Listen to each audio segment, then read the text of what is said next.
আজ শুনলো কথা আমাদের রাজা স্টোর্সের পক্ষ থেকে অমিত কুমার মন্ডল। কে শুনলো আমাদের কথা? মীনাক্ষী বিশ্বাস। কোথা থেকে শুনলো? ত্রিপুরা থেকে। আমাদের ডাকে চলে এলো আমাদের কাছে। বলো তো তুমি কিছু তোমার গল্প। আজকে তিন থেকে 4 মাস আগে আমি আপনাদের ভিডিও দেখতাম রাজা স্টোরের, তো এখান থেকে আমার ভালো লেগেছে। তো তারপর ভিডিও দেখে ভালো লেগেছে, তারপরে তুমি চলে এলে 3 মাস পর আমাদের কাছে। কি করতে?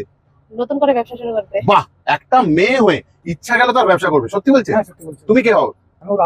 হাজবেন্ডও এসেছে সাথে। তাহলে ব্যবসার জন্য মাল মেটেরিয়াল সমস্ত কিছু দিয়েছি আমরা, দিয়েছি ট্রেনিং গাইড।